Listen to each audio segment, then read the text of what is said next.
The second my foot touched the ground, it just immediately bit me, and it didn't even give a warning rattle or anything. Nathan Haynes and his friends were on a 4-day rafting trip from Warm Springs to Maupin on the Deschutes River. On the third day, they pulled into the North Junction campground near the White Horse Rapids, where a venomous snake struck him.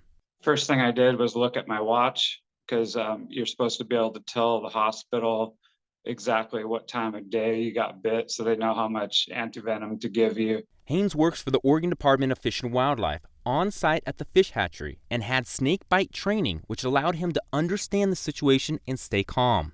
He says the bite didn't hurt at first, but the pain set in once the initial shock wore off. The pain increased over the next couple hours a lot. It got extremely painful. Haynes tried to remain calm while his friends searched for help. Luckily, they found a couple who drove them to a locked gate where an ambulance came to meet them. The ambulance drove me straight to the Madras Hospital. I guess they had contacted them prior to coming there and found out they did in fact have antivenom there. Haynes says it took a few more hours at the hospital, which was in communication with poison control before he was treated. It was a good 4 hours from when I got bit until I actually got the antivenom. Haynes was admitted into St. Charles in Bend, where he got another dose of antivenom. Luckily, Haynes knew what to do in this scary situation, which is not the case for most people. ER Dr. Nathan Ansbaugh with St. Charles says even in the medical field, some snakebite recommendations are a bit controversial still, because the data on rattlesnake bites is limited. We do know that putting on a tourniquet is bad. We know that trying to suck the venom out of a wound doesn't do anything.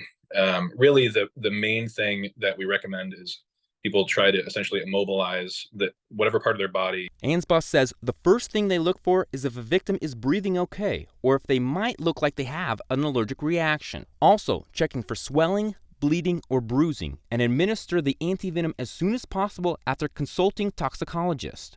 But in most cases, a deadly bite is rare.